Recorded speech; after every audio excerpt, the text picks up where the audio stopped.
Hi everyone, this is Christina Barr and you're watching Black Tea News.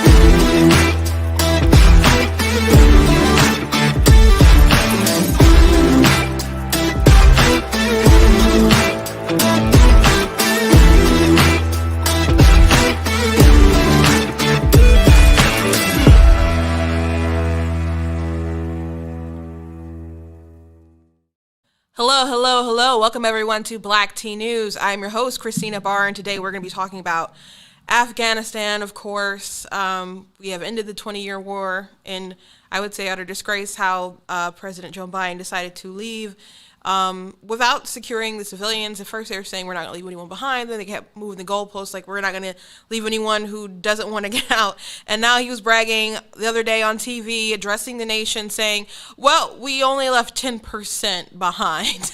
It's like, I don't trust you on those numbers, first of all, dude, and we shouldn't have left anyone behind. You set that date, and they pulled out soon. Like they're like, we wouldn't have the element of surprise, so no one else was hurt with the troops. But you left people behind, dude. You left people behind. It's not what you're supposed to do. It's a tragedy. The number of veterans who called into like the hotline increased. They said I think 35,000 called within the 2 weeks of Afghanistan debacle, which is sad. And I've talked to veterans and had one on the show where there's just a lot of people who feel so defeated and so down about what all happened. Now, of course, our troops are courageous and they did a great job evacuating who they could, doing what they could with their hands tied behind their back, dealing with incompetence and stubbornness, a lack of empathy and care for these people that Biden and has and that he's passed down to the people who work with him. And there were amazing stories about civilians doing what they could to get people out. Glenn Beck, his audience raised like $10 million in a day to help get people out of Afghanistan. And then they raised more money, I think, in the next 2 days. So it might have been a total of $22 million to help people get out. That's amazing. So I just wrote an article. I put it on Black Tea News. I posted it. I think it was last night, but that America is still strong. America is still great, but our president just hasn't met to that standard, unfortunately. So we'll be touching on his speech and his lies and etc. I'm not going to go through it as thoroughly as some other people. Like I know Ben Shapiro's been covering it like nonstop, going through the timeline and all that kind of stuff. I'm going to talk about a little bit. I'm thinking a little bit. We'll see what happens. And I also do want to talk about this story I saw on CBS with COVID. They played a heartbreaking story, and the devil's in the details, though, and it's very clear that the media is truly trying to set up a pure, visceral division between people who are vaccinated and who are unvaccinated.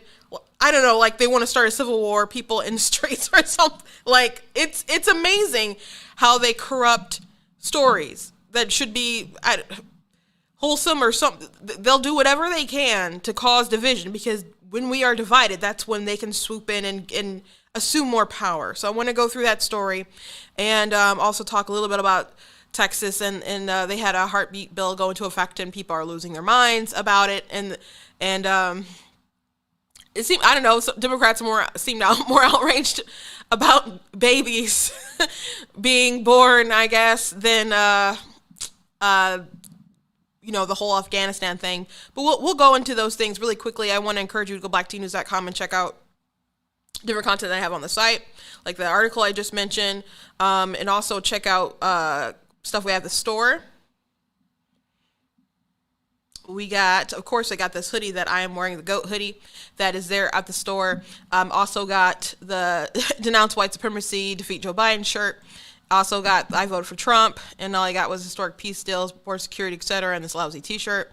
I'm not the victim you're looking for. And just a little FYI on the store before, if you went to the website and you checked out something and you're like, oh my gosh, that looks great, I'd love to get that. And before it said, oh, you have to pay through PayPal, and you're like, I don't want to start a PayPal account for whatever reason, I don't like them.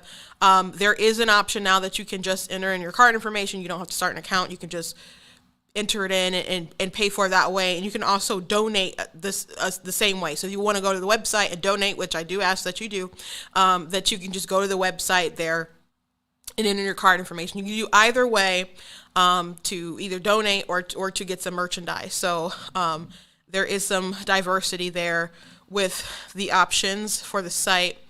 And so please consider being a patron and supporting Black Tea News, because we could use the support. For the meme of the day, I'm sorry, there's a little lag right now. I wanted to go to my go-to person. George Alexopoulos did an incredible, I'm sorry, that is the Obama party. Did you remember that? Obama's party versus your child. These elitists, they don't care about the rules. That was from good old James Woods. Here we are. George Alexopoulos. He is an indie comic book writer. I've interviewed him before, and if you're a little young, maybe you don't quite get this, but as long as you live, you carry the potential to spread the disease. Everyone you love is going to die, and it will all be all your fault. However, there is one way to stop the spread. It is not to be feared. It is a friend. So, if you don't get that, that is Jim Jones and the Poison Kool-Aid. He was a preacher who was a cult leader. He had his own commune and stuff, and so when they were beginning to close in, he had everybody drink Kool-Aid, and the Kool-Aid was poisoned, and a lot of people died. And for people who are like, it's not that extreme, obviously, people aren't drinking the Kool-Aid and dying, but the cult-like mentality is pretty darn extreme. Pretty darn extreme. I did this one, that brings me to this TikTok video I made. I did it earlier, I think in the week, maybe last week even. And it got some more pickup in the past 2 days, because I think it was just a few thousand, then it jumped to 25 over the past 2 days or something. So this is a trend on TikTok where you say something and then it's with this music, when it hits it's reveals the truth, I suppose, or the catch. So this is my take on it. It did take a couple tries to get the right on the money with the beat. So here we go.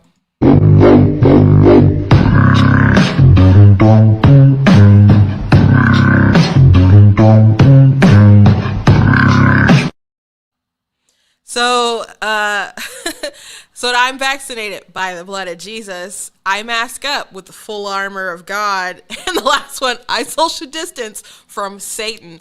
So most people, were appreciated the joke, but some people did not. And I got into a few theological arguments in the comments with people.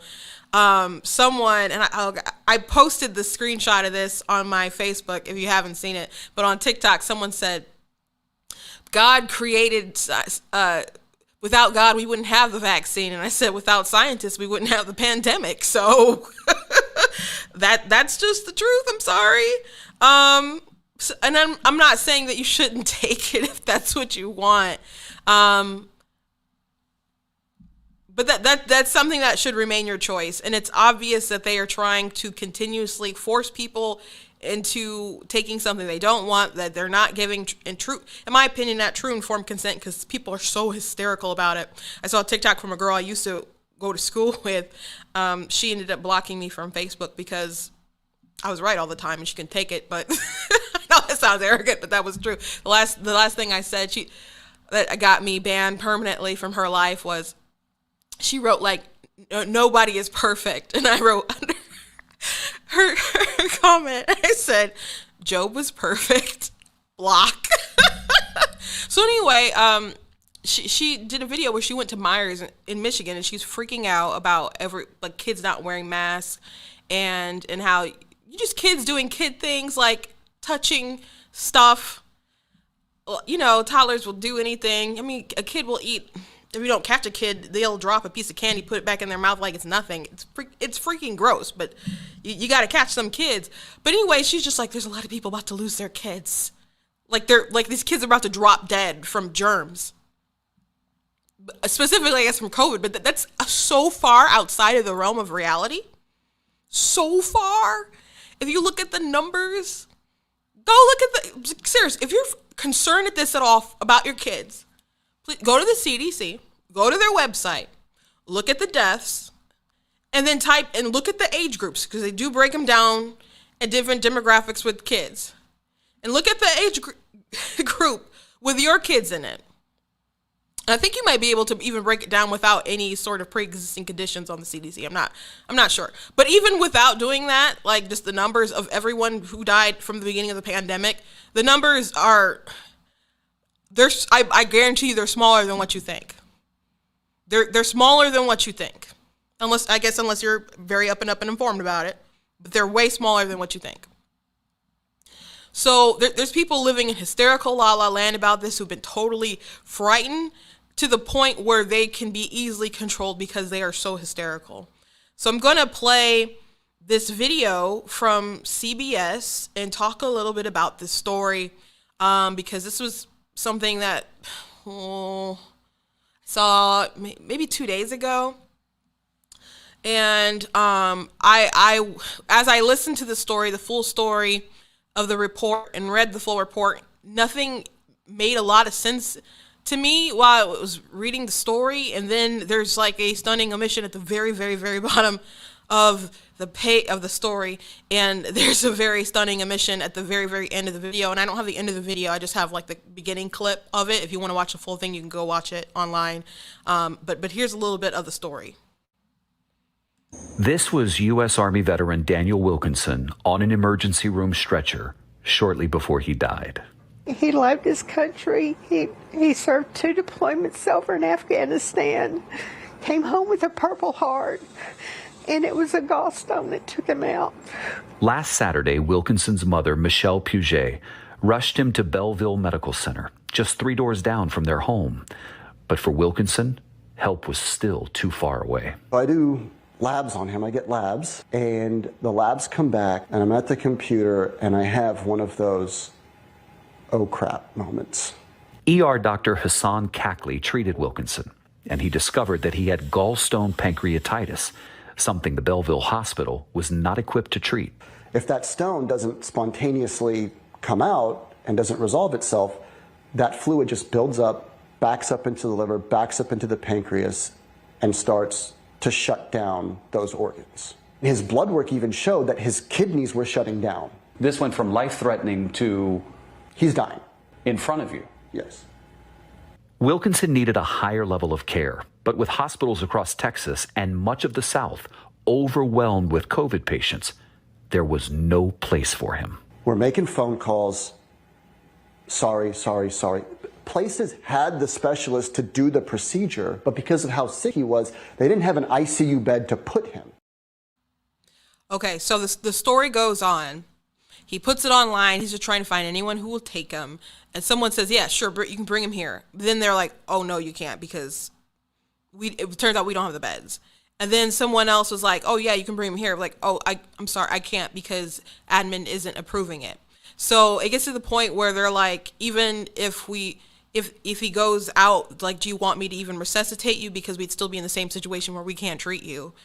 And so it's really a devastating story as you're listening to it. And the mother's on there, she's crying. And so eventually they do get him to somewhere, I believe, local that will take him. But by that time, he's too far gone, and they decide to just let him go so he won't have permanent damage, because they're like, he wouldn't want to live like that. So the stunning admission to all this is very at the very, very end of the article. And give me 1 second. I thought I had it up pre-programmed. But at the very, very end of the article, it mentions that they contacted the county.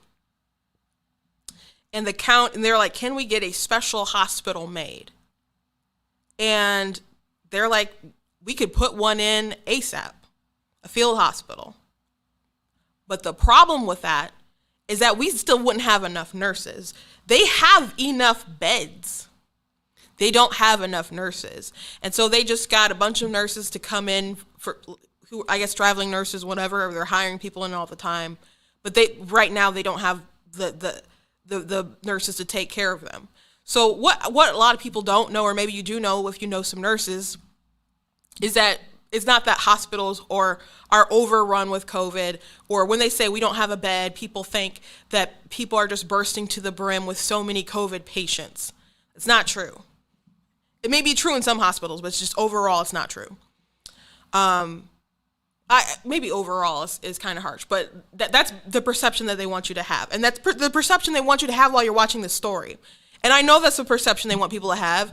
And I know that that's the perception that people have because the interviewer in this video posted it on Twitter. And I'm looking through the comments. And then people, like on YouTube watching the video, and people, are saying things along the lines of, we need to start making it so that if you come to the hospital and you are unvaccinated, that you shouldn't be treated. And there's people posting articles and justifying that if you come to the hospital and you are unvaccinated, you should not be treated. That is like the new argument. That is the new sentiment that people are having. Even though if you take the vaccine, you can still be hospitalized. It's less likely, I suppose. But there's other studies coming out that of your antibodies that you got from coronavirus are still the best thing to help you fight it. So who knows even that's the case. But you can take the vaccine and you can still end up hospitalized. You can still catch the virus and you can still spread it to people. That's just the truth. That is just the truth. So why would you deny someone care? Especially, there's places where people want to work and they can't work because they're forcing mandates and so on. Regardless of the fact that, like, there's someone I follow on TikTok, she's a nurse, she's about to lose her job. She's got a lot of experience, and there's a lot of people in her field that they have a bunch of openings in her hospital, and they're about to lose more people. And she has a history of strokes, but they won't accept that as a medical exemption. Because they said the only way they're going to accept the medical exemption is if it's something that you have an allergic reaction to the vaccine. Well, how will they know if they're going to have an allergic reaction unless they take it?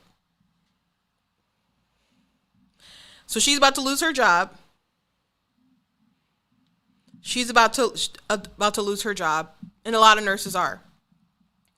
So the big question, if we don't really have a shortage of beds, a shortage of space, a shortage of room, if it's just actually that we don't have enough nurses in place to care for these people, and granted, I understand the COVID may stress that. I understand that. But why are we firing nurses for not getting the shot? Now, that's not the only reason why nurses are leaving. Some people, it's management, they're not treated well. Because people aren't treated well, people leave, and then the people who stay are overworked, and then they have burnout. That is across the board for jobs in general. There's people who are frustrated because they're not paid more, but they're willing to pay so much more to traveling nurses or to pay people to come on who are new. And there's people who are OG there who are like, what the heck? But there are nurses and in Texas, who were fired. They had a big lawsuit in Texas. We're trying to stop the mandates from the vaccine mandates, and people, some of them decided to relent and get the jab, but there's plenty of people who said, no, I'm going to stick to my guns and I'm going to walk. And I've talked to quite a few nurses where that is the case. And not just people who look at the ingredients are like, oh my gosh, or people who have moral objections because of what's in it or whatever. There's people who actually have medical reasons, like, I don't know if this thing will kill me if I take it. And they're still going to be fired, even though they have like 20 plus years of experience. They're gone. And they told this heartbreaking story about this veteran.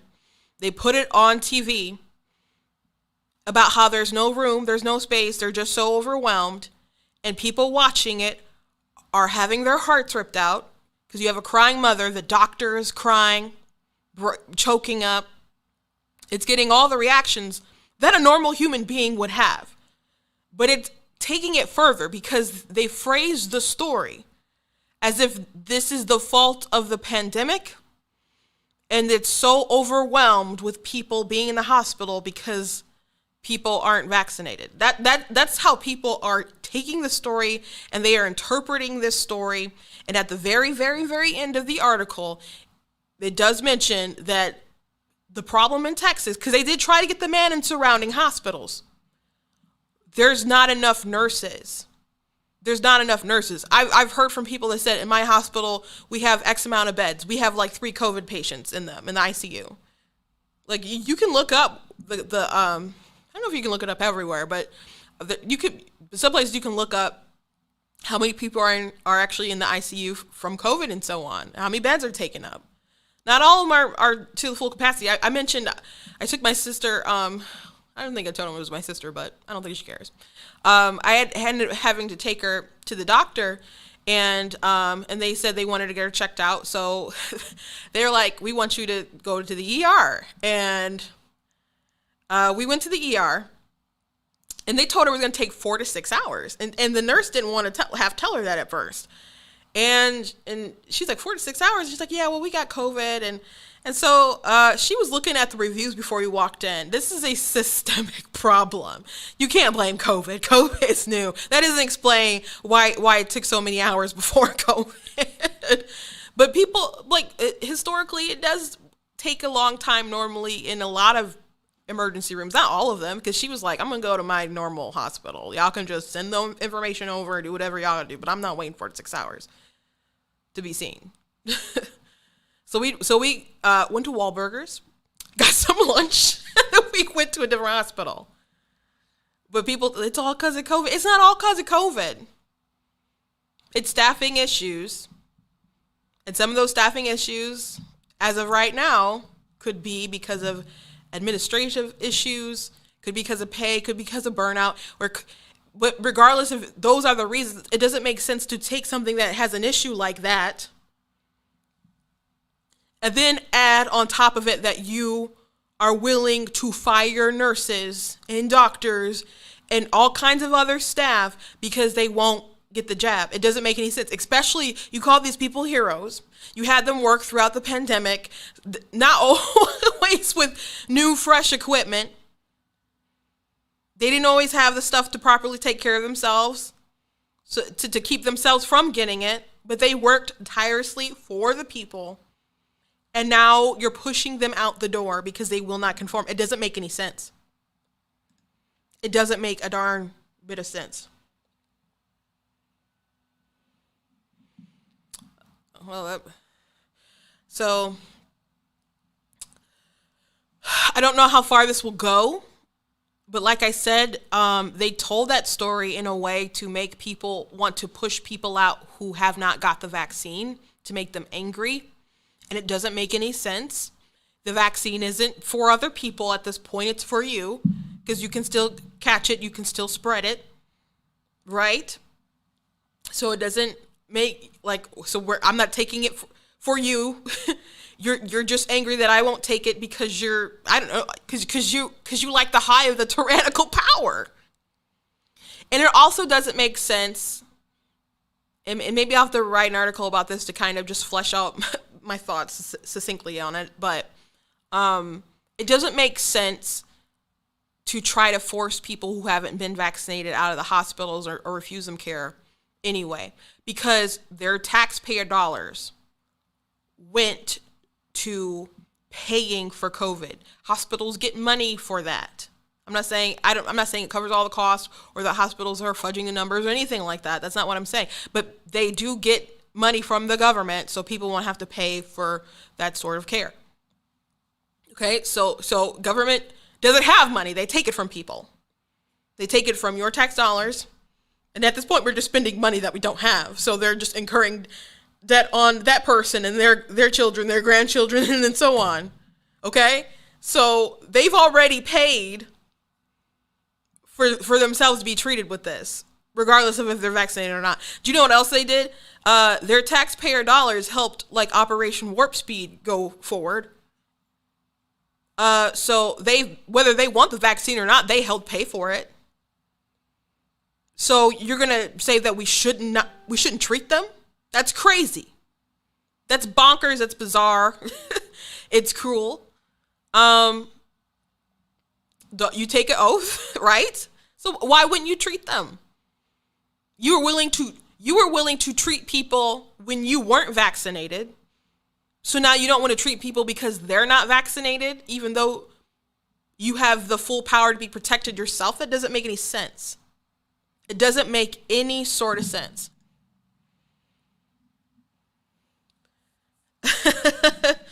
That's a good point. It makes perfect sense when it's all about control and submission. That's absolutely true.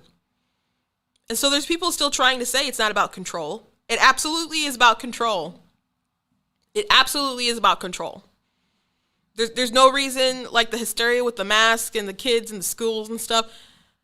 There's barely any sort of harm that will happen to the kids. Adults can obviously take the vaccine if they want to take the vaccine.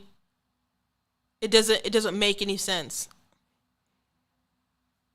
And I believe they have the mandate. They mandated it for Wayne County schools and Oakland schools. And it was so funny. The Michigan Democrat Party, they ended up tweeting it out like, "Yay, they got mask mandates," but the governor wouldn't sign anything into law or something. And I don't know if they wrote it out as shade or if they meant it as shade or just a piece of information, but it seems like shade because you're obviously happy that it's happening in these districts and you're mentioning the government won't sign it.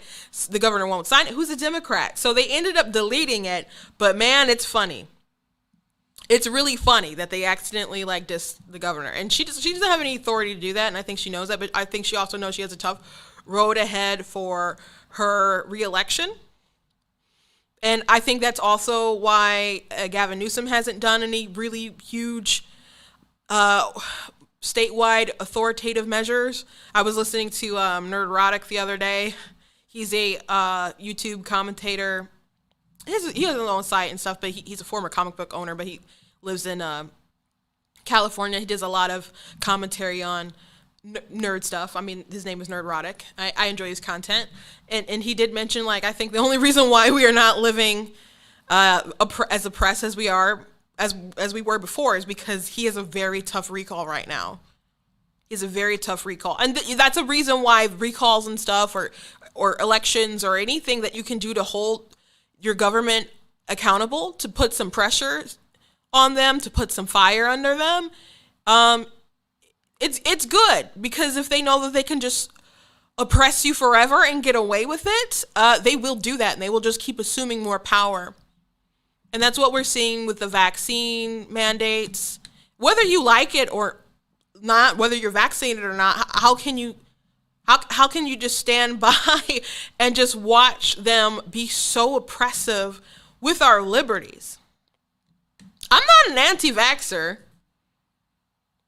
And I think I've said this on here. My opinion is just kind of I'd rather not. I'm not looking up all the ingredients and all that kind of stuff. I know and have heard from people who have had harm from them. God, and it says right there they give you a number to call when there is harm, so it's not you can't be caught harm from any sort of vaccine, regardless. But my attitude is just, I'd rather not. I'd rather just assume the risk. And you'd have to have like maybe an extreme amount of information for me to change my mind. I don't go out and give flu shots either. That's just how I am. But the more that you press about it, you're freaking me out, to be honest. And but I really don't like the authoritative push. I really don't like it. And there's some libertarians who are criticizing some conservatives because like Kristi Noem wouldn't sign up. She says she's not for a bill that some people crafted that's trying to stop people from making the mandates. And she's like, I don't have the authority to do that. And so that ended up getting into a big back and forth with Matt Walsh, who criticized her, but I'm not going to go into that right now. But she says she doesn't have the authority to do that. And so some libertarians are like, and I've seen this conversation on Twitter and other places and on TikTok, they're like, people on the left, you shouldn't be able to force the mandates, and people on the right, you shouldn't be able to stop a business from having a mandate. And I legally don't know at this point what you can do. The most libertarian lawyer I know wrote a status that was like, I don't know what you can do either about that. But we are at a point, though, that the government is interfering so much with business that I think we do need to question about that, though. Whether it's how they censor stuff online, or Biden flexing his muscles in the White House talking about how they're going to withhold Medicare, any sort of federal funds, I guess, from people who won't mandate the vaccine. I know that was more talk before. I think they're more along the lines of maybe trying to push that with like nursing homes and other stuff. So if the government is the oppressive heel of the government is on people about getting vaccinated, I think someone, and whether they're doing it very forcefully to businesses or they're doing it low key, somebody's got to step up and say no. And of course, everyone has the option to just quit their job, to leave and go somewhere else, to go somewhere where, where they don't force the vaccination, which is going to just cause, with the nurses thing, it's just causing a greater crisis. It's just literally causing a worse health crisis. But they're willing to do that anyway for control. If this was a way deadlier virus, and I don't mean to belittle everyone who has passed from it, but a lot of people who did pass from it, we don't even know the extent of the numbers, and we certainly don't know the extent. And then there's people who died with COVID versus of COVID. Those numbers are very different. And frankly, I don't know that pausing our lives and giving so much control to the government, wasting so much money and so on, destroying so many businesses, disrupting food chain supplies and all the other stuff that we've done, one will be worth it in the end, politically, ethically, and so on. But I don't really know that there's much evidence that it made a difference health-wise.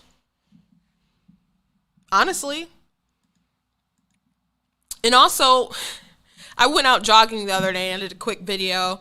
And I just posed the question, I'm like, how come the government, like we've known forever that COVID affects the elderly, which doesn't make sense about Cuomo, Newsom, and Whitmer, is it Wolf, and I'm missing someone, all decided to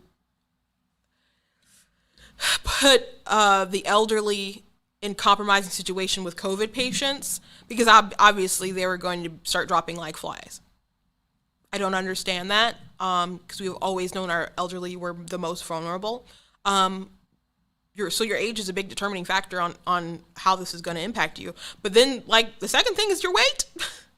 It's your weight. So how come they don't put in like 10% of the effort that they're doing with mask mandates and vaccine mandates and so on that they would do with encouraging people to get out and exercise? Is it because our culture is so woke with fat culture that they're not willing to do anything about it? Or is it because, I don't know, they just rather you be fearful and sick? And I guess when they started to talk about it, was like a year after the pandemic, and they still haven't talked much about it. But I read an article, and they were kind of like, well, it takes time to lose weight. Yeah, it does. But we've been through this for like more than a year. It's been more than a year. So why not encourage? And we don't know how long this is going to last, because scientists and Fauci, it just seems like they keep moving the goalposts, and they really want, I don't know, like zero transmission. That's never going to happen. It's out there in the world now. We're going to have to live with it. So if that's the case, then why not encourage people to make some better decisions about their life? Because y'all want money and y'all want to push other sort of solutions. Probably the same reason why they didn't like hydroxychloroquine, which was already out in the world and cheap. It worked, though. They tried to say it didn't. They tried to scare people. Bloomberg News put out an article as soon as Trump was talking about hydroxychloroquine. And they're like, if you take such and such amount of it, you could die. I'm like, if I take a drug, an overdose, I could die? Those are the sort of games they play with people. Those are the sort of games that they played with people. So, someone said, Lord, have mercy on us all. Yes, Lord. So I don't know what all it's going to take, but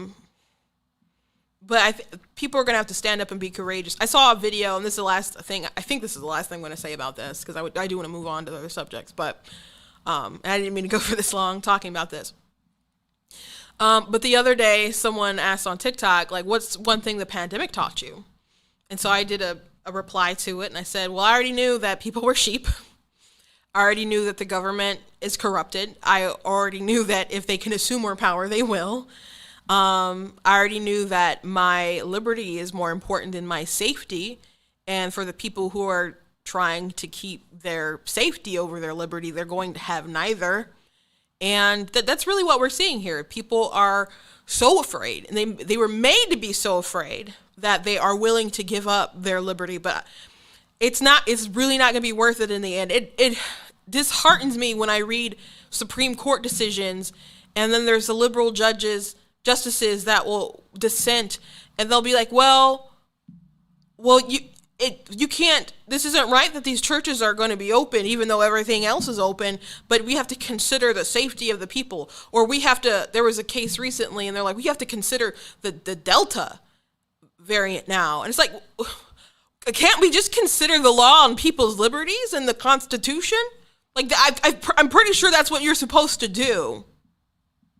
That's what you're supposed to do. And if someone is inconvenienced, or that you're supposed to, our governing officials, aren't they supposed to take the least oppressive measures possible?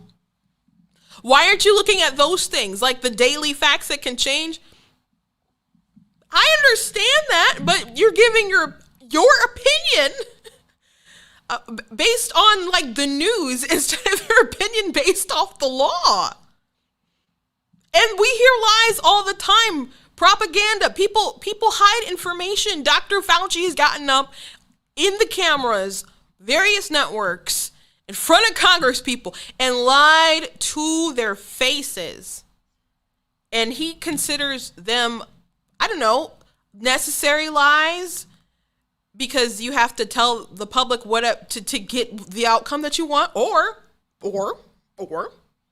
you could have just been honest the whole entire time. You could have been honest the whole entire time and just leveled with the American people. You could have said, hey, I believe masks are important, they'll work. Though I don't really think they do, but whatever.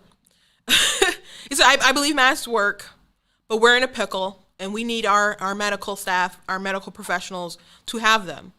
So please don't buy the N95 masks. Please, pump the brakes on the surgical ones.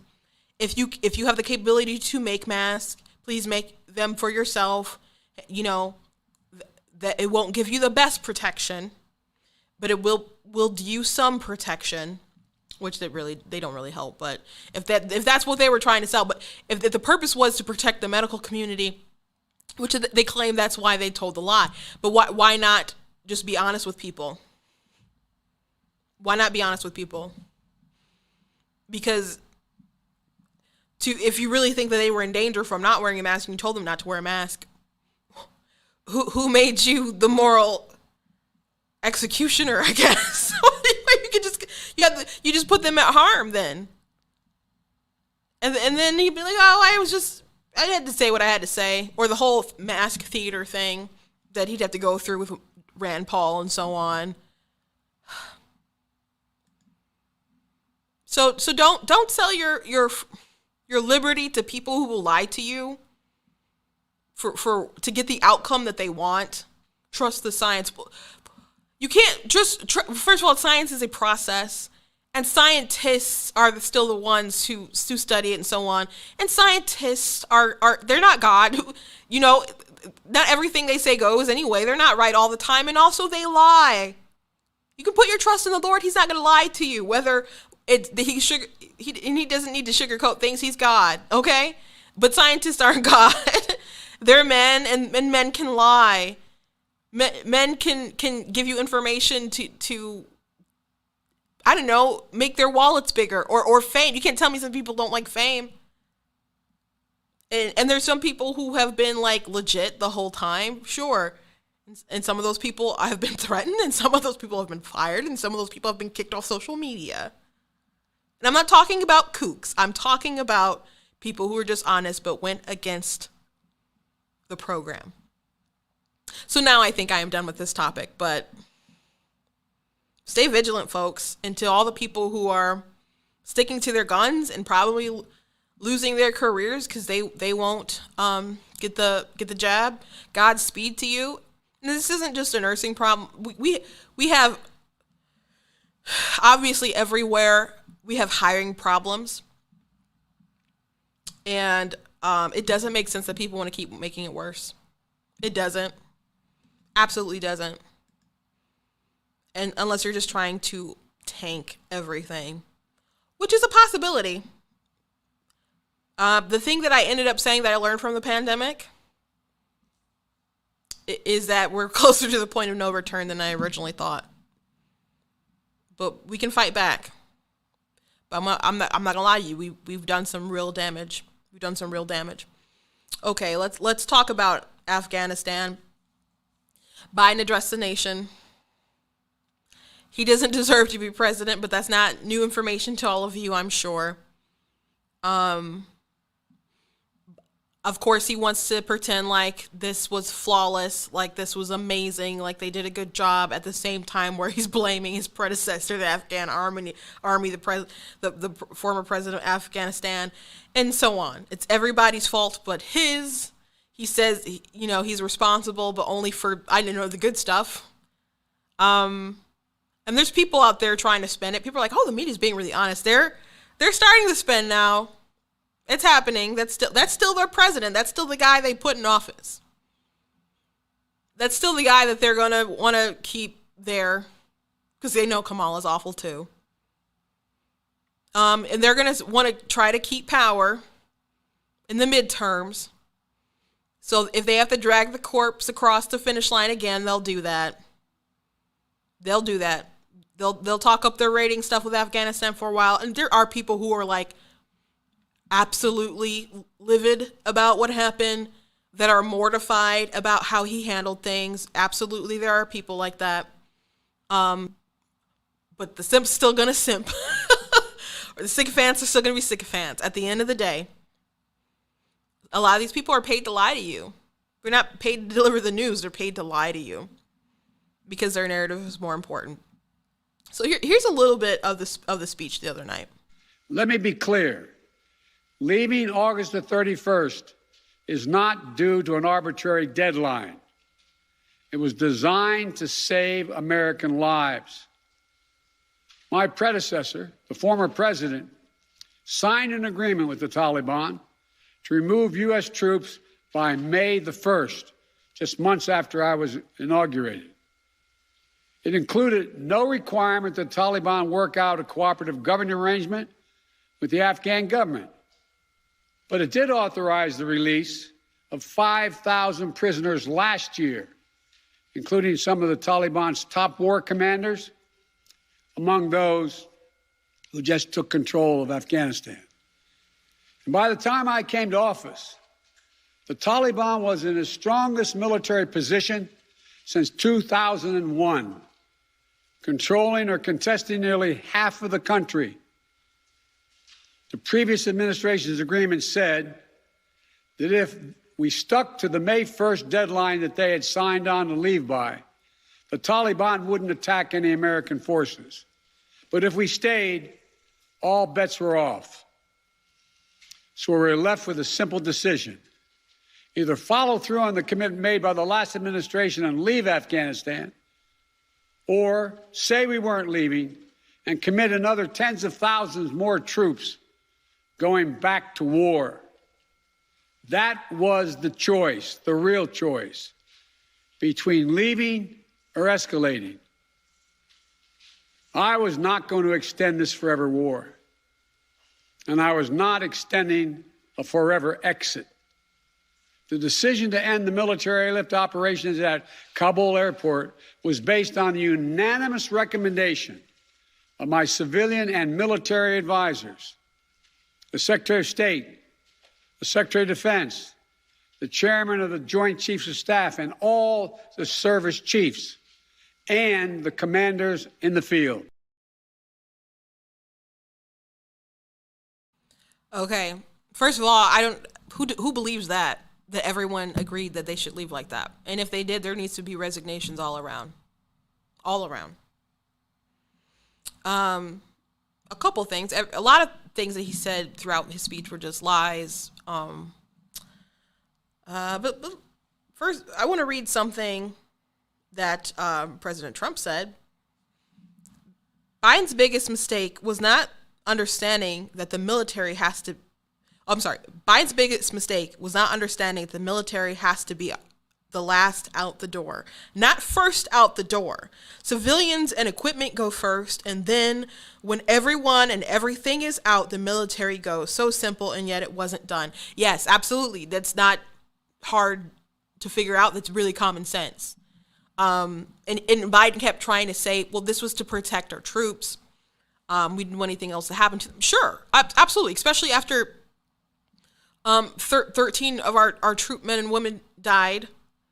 And by the way, the families were not happy with Biden. President empathy, turns out that's not a thing. It's really not a thing. I have a short clip of one of the parents upset about the checking of the watch, which you've probably seen the picture, but apparently happened a couple times. And there is one mother that just went off about, like online, Instagram and Facebook, about Joe Biden. And obviously this person was a Trump supporter and said that Biden, cheated and was upset at all the people who attributed to the cheating. And maybe that's why Facebook is using the excuse to why they kicked her off, and Instagram, I believe, kicked off her account. But this sort of censorship, especially to a grieving, like a national grieving mother, Gold Star mother, is insane. Insane, absolutely insane. But President empathy, he had none. Not true empathy. But he said he wanted to get the troops out. Okay, everyone wanted the troops to come home again, but you made a promise that you would get people out, and you did not get them all out. You kept moving the goalposts. We're going to get everyone out. Oh, we're going to get everyone who wants to get out. How do you make that determination? I think you're a liar, and you're just going to say they didn't want to get out. I'm not saying there's not people who wanted to stay, but I always knew that was bad when they said that, and I told you guys that repeatedly. So last night he was bragging like, oh, we got 90% of the people out. Then why didn't you stay? Trump's date was like May 30th or 31st. It was May. It wasn't August 31st. Biden set that date. So Biden kept his promise to the Taliban, but not to the American people. Not to green card holders. There is an interpreter who saved Biden when he was a senator, who is trapped there with his wife and 4 children, who said, please don't leave me behind. Well, they don't have troops on the ground. They don't have the sort of network that they had before, and they're going to have to depend on the Taliban and doing things through diplomacy. This group that's going door to door, getting people and killing them. Okay. This group that is not allowing female teachers, and they're going to implement Sharia law.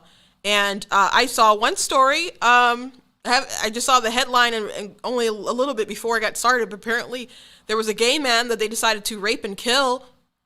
I don't know how that goes, man. It's kind of gay. Why would you kill a man that way for homosexuality and rape him? So, I don't understand this world, and you don't understand it either, but they're in charge now. And Biden said, well, Trump released all those people. I spoke out that I didn't like that when that happened. So I feel pretty confident about, like, some people push back on me, but I'm like, I don't like this. I didn't like it. But do I believe things would have been different if Trump was still president? Absolutely. Absolutely. And it's funny that he mentioned that, but didn't mention the fact that when they had the prisoner swap, when he was vice president, and Obama was president, that they had the prisoner swap for our deserter. That was big news back in the day. That one of those men is actually the mastermind behind this takeover. Yep. Did that make it in there, the speech? I don't think so. I don't think so. Now, and he kept trying to say, that his predecessor set the date, or he made the deal and so on. Biden doesn't care about any other deal, any other thing that Trump did. He didn't even care about promises he made to people, like, during the campaign. There was a reservation that my family went out to some months ago. It was, like, during the pandemic, but I guess it was sometime last year, I think. Yeah, it had to be sometime last year. I don't know if it was sometime last year. It could have been earlier this year. I don't remember the exact time, but they were talking to people there, and they said, they came and they talked to, like, our leaders and stuff because they wanted the support, because, and they, made assurances and stuff. But then when Biden started, like, we're going to do this pipeline, shut down this one, they're, like, really upset. Because they tried to accumulate support where they could, knowing that they were lying to people about what their intentions were. And I know there's a lot of people out there who are like, don't say I told you so with Biden, just let's bring him into the fold. They made a mistake. I understand you made a mistake. And there was plenty of available information to not make such a mistake, especially with Biden.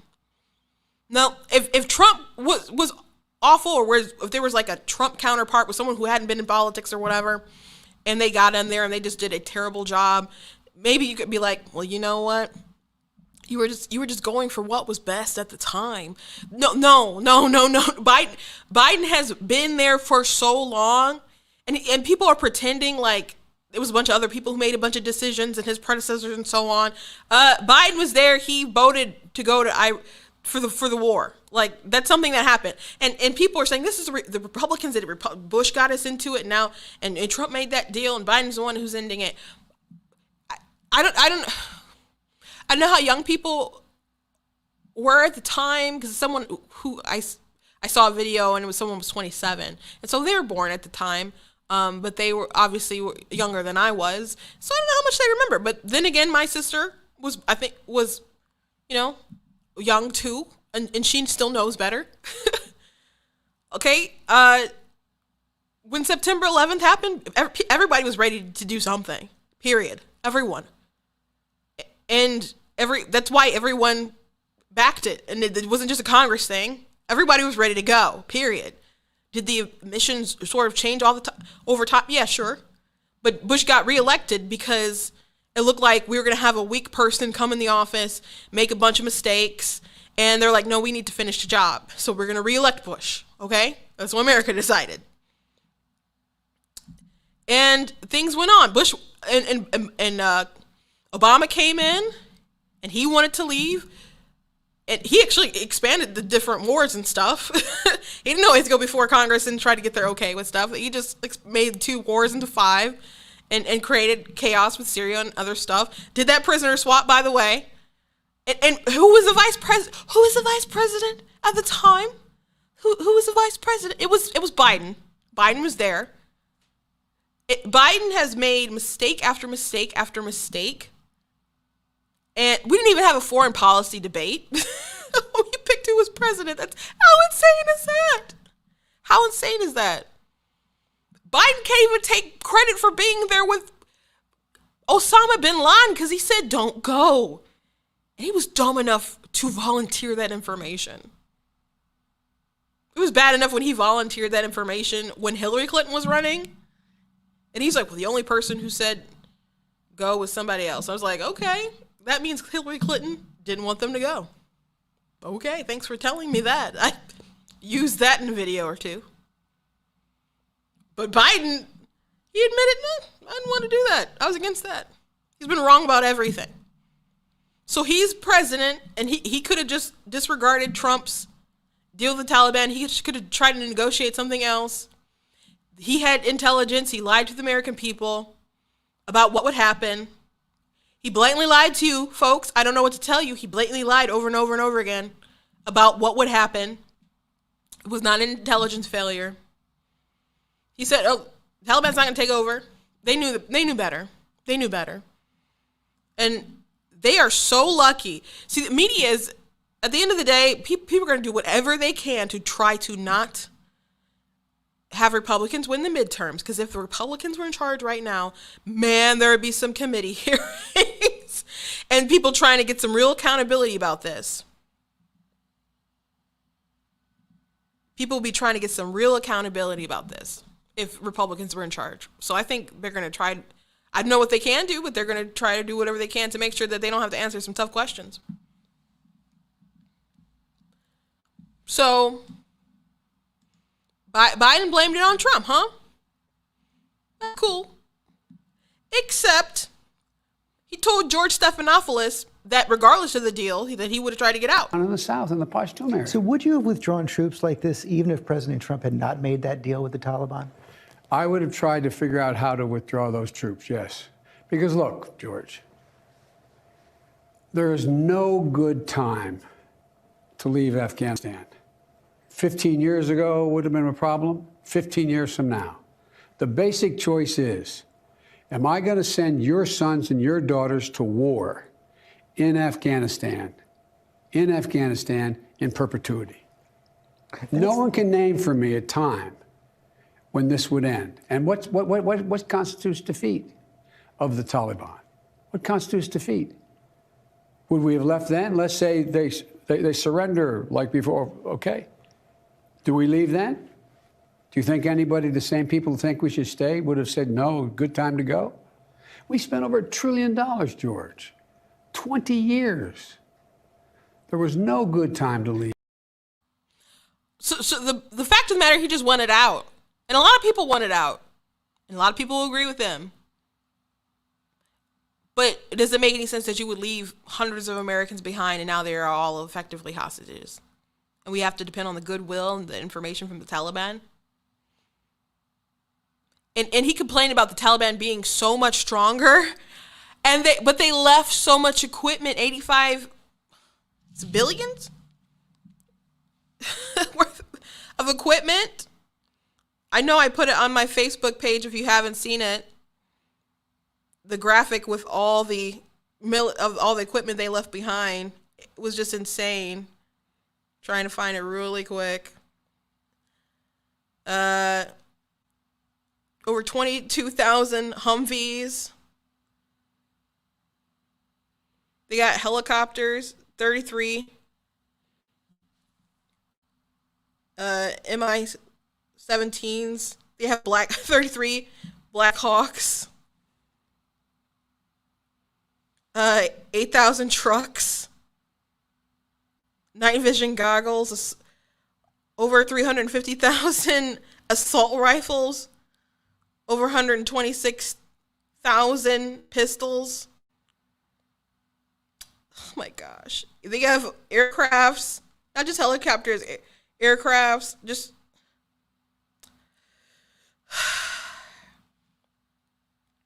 So he armed them. He said he blamed Trump for them being, so into power, and then they armed them and left while leaving Americans behind, green card holders, allies who helped us, who are obviously going to be killed by the Taliban. Unless what, Joe? Unless you dump pallets of cash. Oh boy. I don't know what to tell you, folks. So he said, I don't want to send more troops to go. I don't want to send your sons and your daughters and expand that. And I think that's noble. But they are wise. They are smart. They are well equipped, and they could have helped people get out. They could have helped more people get out. They could have helped them on the way to the airport. You didn't have to evacuate the way that you did and leave that massive vacuum and make it so hard for people to get to the airport, make it so that they only had control of the airport, and outside of it, like the Taliban, you had to rely on them to do security. But when you had to meet with the parents who lost their sons and their daughters, you kept checking your watch, and you were so disrespectful. Here's your little clip. Mark, you want to comment on the watch incident? Did you notice the same thing? Yes, I did. I actually leaned into my son's mother's ear and I said, I swear to God, if he checks his watch one more time, and that was only probably 4 times in, I couldn't look at him anymore after that. Just considering especially the time and why we were there, it was I found to be the most disrespectful thing I've ever seen.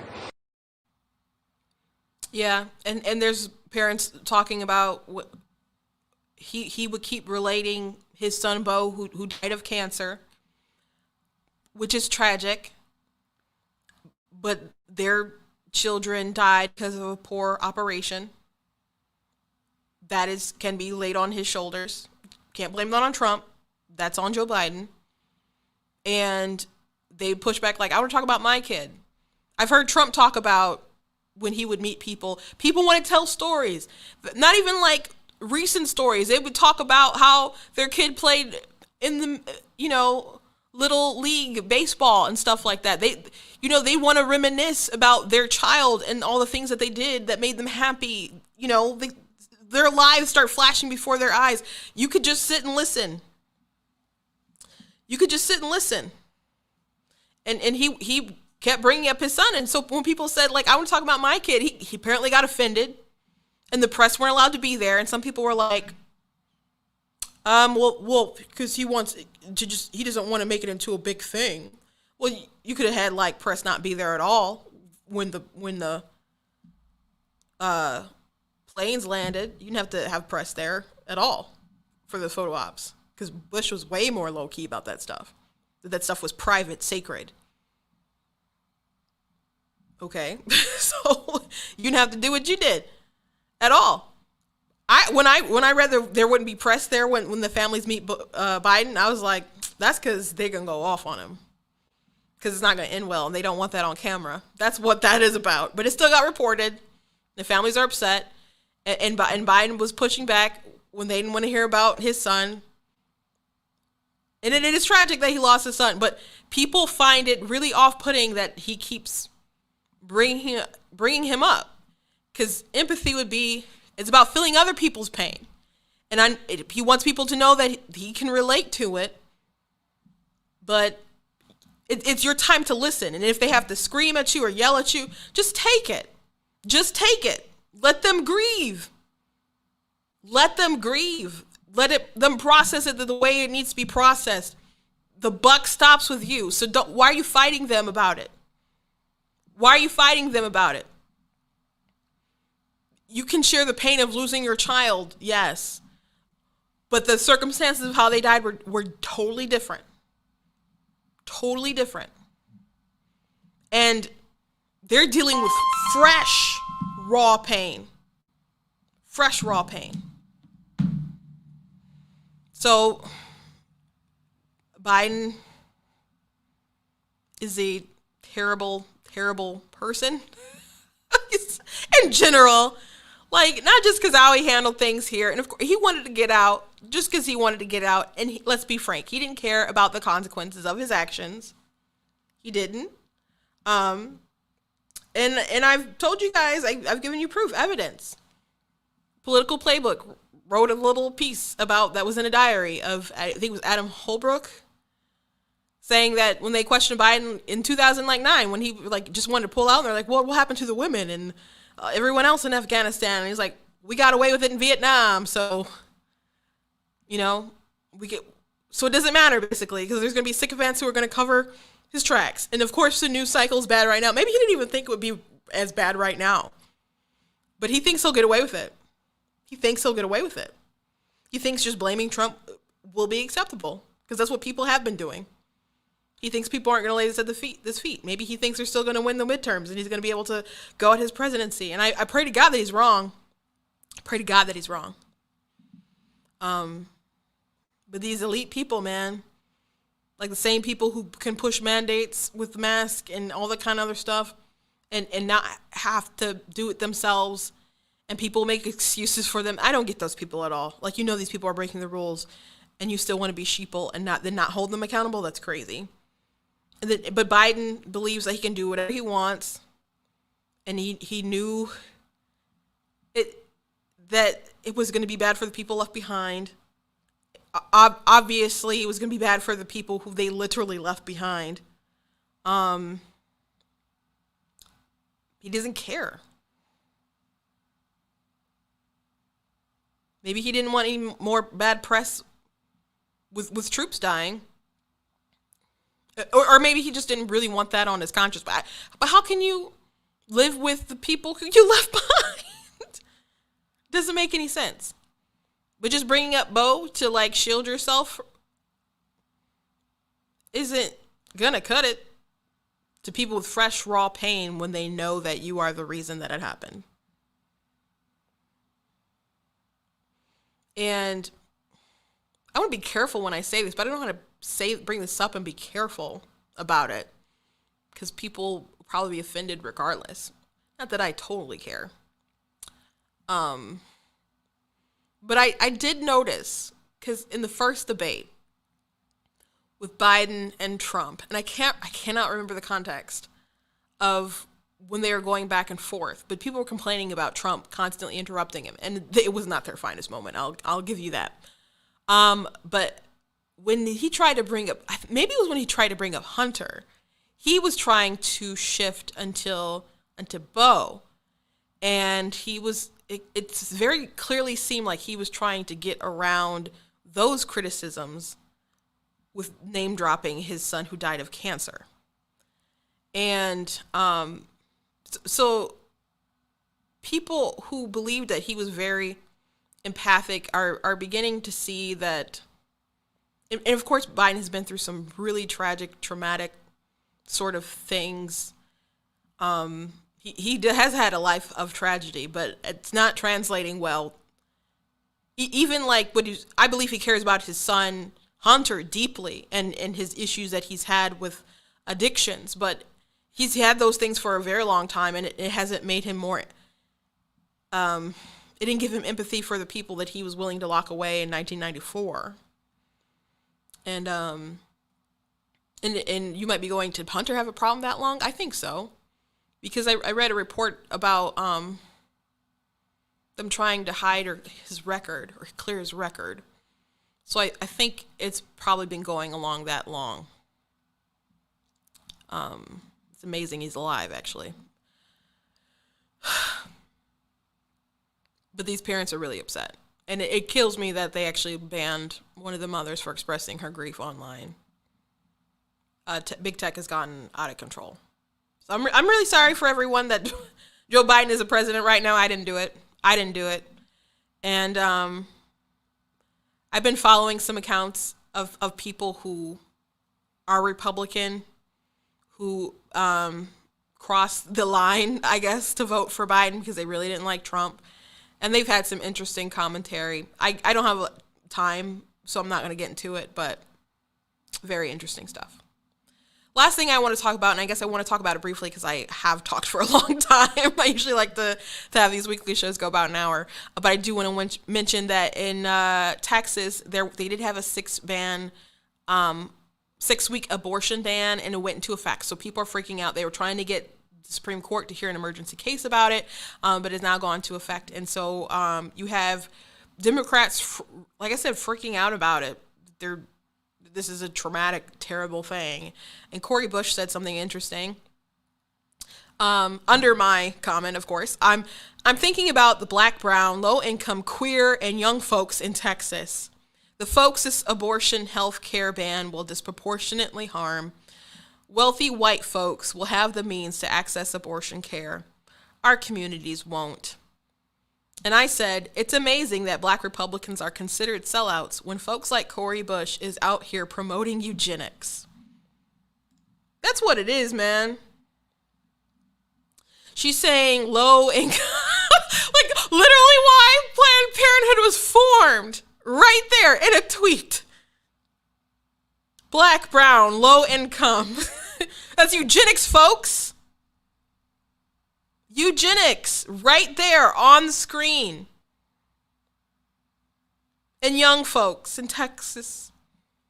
The queer thing is like interesting too.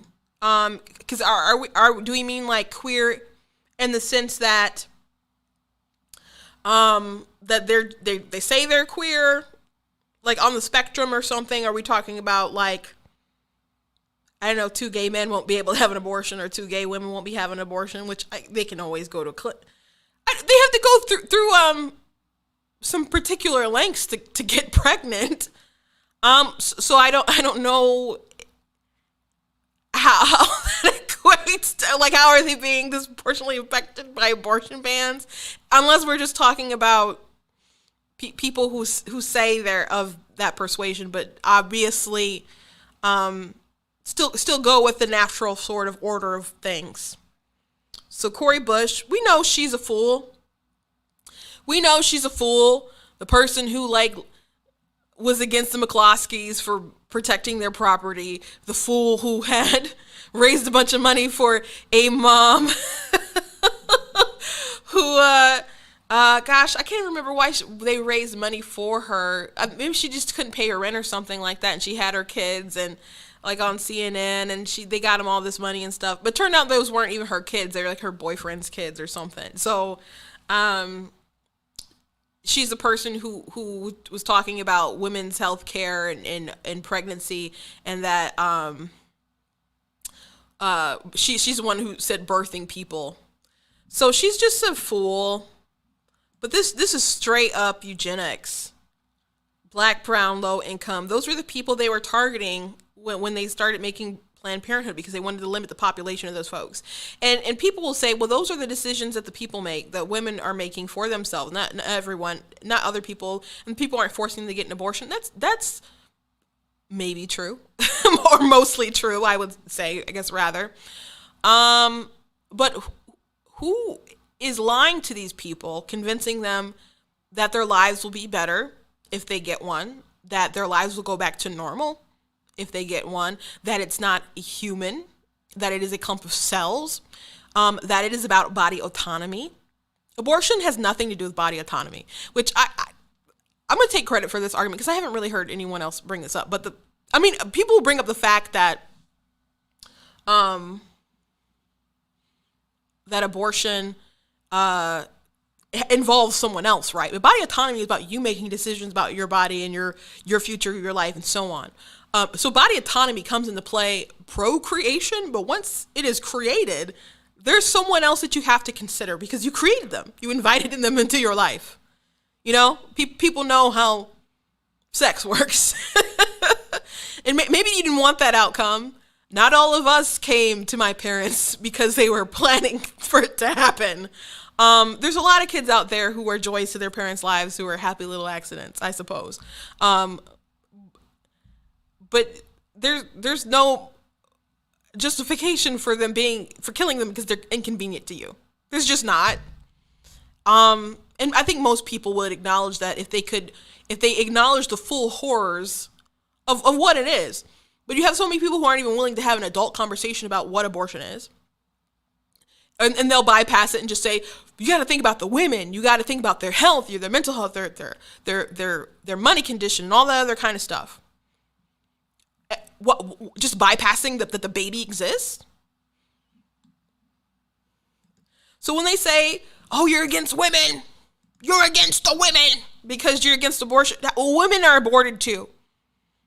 And as a matter of fact, Republicans tried to pass a bill some time ago that would stop people from doing abortions based on the sex of a child. This was during the Obama administration, and it got shut down. And the Obama administration, Jake Tapper actually reached out to them. I think he worked for ABC at the time, maybe. It's ABC or NBC, one of them.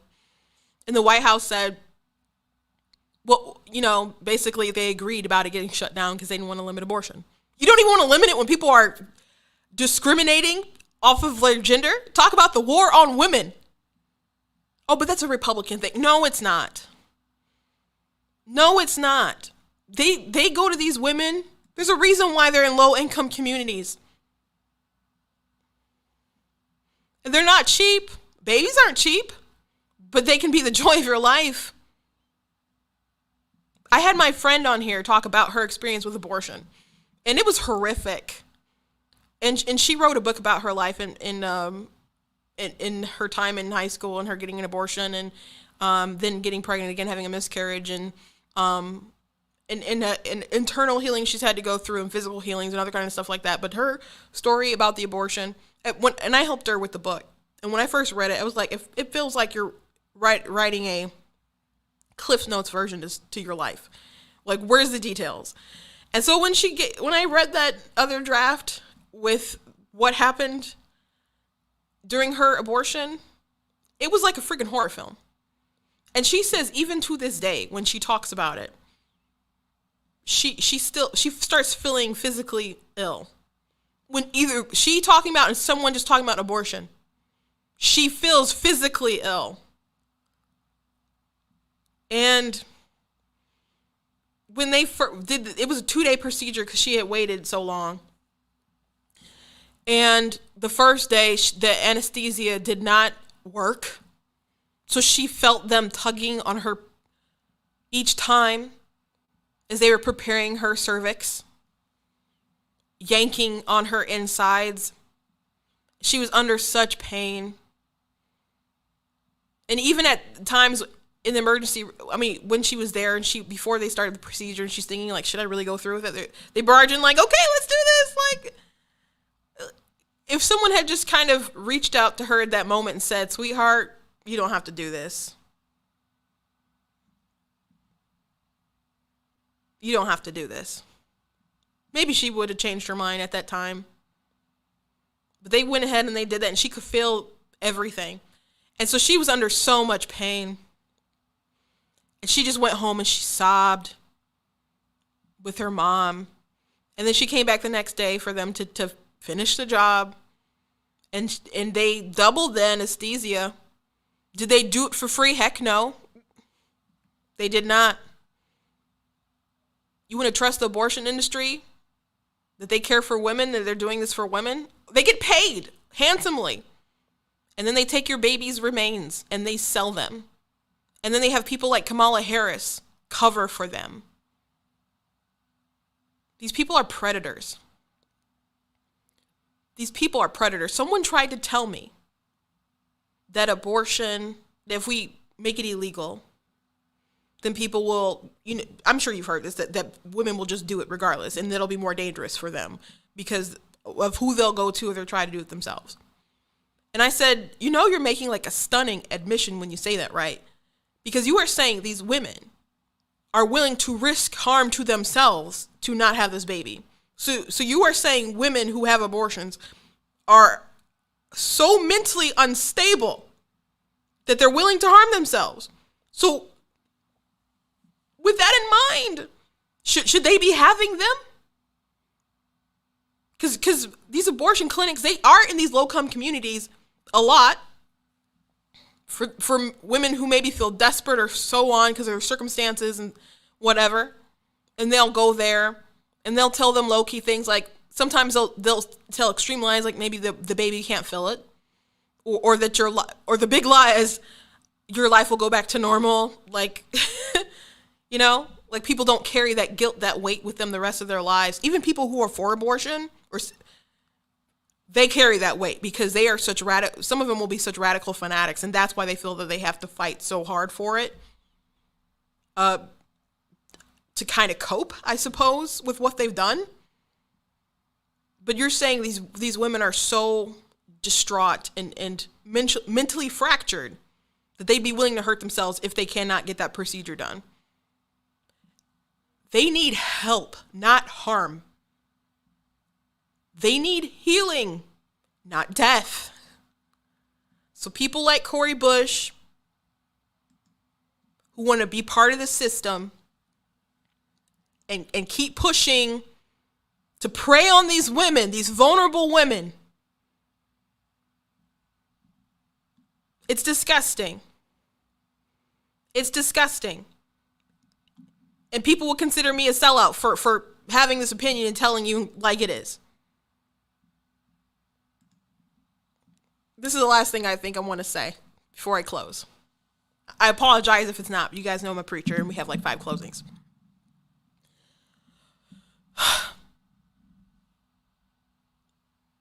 But people keep talking about systemic racism and is the system racist and so on. And normally I would just like to say that that's silly stuff, right? But there is a system in place that's meant to harm people that still have these attitudes about eugenics and stuff. It's there, obviously. And there are systems in place, but the people who try to claim that they're systemic racism or they want to push things like critical race theory, they're the ones who are pushing the racism. They're the ones who are part of the system of racism in America. And they're the ones tragically causing harm to people. So yeah, there is a big, bad, racist boogeyman, but the people who are trying to convince you that we need to fight it are the ones who are actually pushing it. You know, it's the devil in disguise. And they have their hooks in so much. Definitely in our school system, not just our colleges, but of course our high schools, our middle schools. They have it deeply in corporate America. Deeply in corporate America, where there's big corporations. You've seen probably like Coke, you know, be less white kind of stuff. And I'm sure your local stuff. I have a family member who often tells me about the trainings they have, and I'm like, I will write a letter. I promise you I will. Just let me write the letter. Just let me write the letter to HR. I will do it right now. It's in corporate America. It's definitely in the movies you watch. It's definitely in your TV shows, your kids' TV shows, I promise you. It's all there. So there is a system, and there is a big, bad, racist boogeyman out there. But the people who are trying to say we need to fight it, they are the people we need to fight. People like Cori Bush and her handlers who are blatantly, openly pushing for eugenics. But they dress it up as women's choice. And granted, people walk into those clinics of their own free will. But what were the forces that pushed her into thinking that that was the solution? Those forces are the ones that we need to fight against. The dark ones unseen prior to the decision, and the ones who actually want to carry out the execution. So we have a lot of work ahead of us, and that's why I do what I do, and I'm thankful to all of you who watch and who want to be part of the conversation. And we got a long road ahead of us. That's all I can say. That's all I can say. Thank you guys for watching today. Please go to blacktnews.com and check out content that I've written. I've written about Afghanistan. I did write a piece, I think it was last week, and I released it about a local event I went to. They didn't know I was Republican. I was among Democrats. You guys shared that a lot. Thank you guys for reading that and sharing it. Appreciate it. If you would like to donate to blacktnews.com, you can do that at blacktnews.com/donate. If you do like what I do, please support in that way if you can. That's your call. That's my call to action. Please go ahead and support blacktnews.com. You can do it via PayPal, or you can do it just by entering a credit card on the website. I know before it was just PayPal. That has changed. You can do different payment methods. And also check out, the stuff that I got. Of course, I'm wearing this super comfortable goat hoodie. It's amazing. I love it to pieces. You can also get that in the shirt. That's my most popular seller right now. I'm not the victim you're looking for. I obviously love that one. That's your Trump stuff. I keep saying I'm going to get more Trump stuff. I am going to get more Trump stuff, but that's a good Trump shirt. Be better, not better. Black T News stuff. People are getting the, you are not that special. People are digging that. I'm digging that too. So thank you guys for watching. Again, go to blacktnews.com and please make sure that you're liking, that you're sharing, subscribing, spreading the news, spreading the word around. I appreciate everyone who has done that. And we're going to keep moving forward and having these conversations, these dialogues. If you're not following me on Facebook, follow me on Facebook. All my handles on social media are pretty much at blacktnews.com. At Black T News on Facebook, TikTok, on YouTube. On Twitter, it is at True Black T. That's the only major thing I think that's different. I'm also on Instagram at Black T News. So thank you guys. God bless you. And I will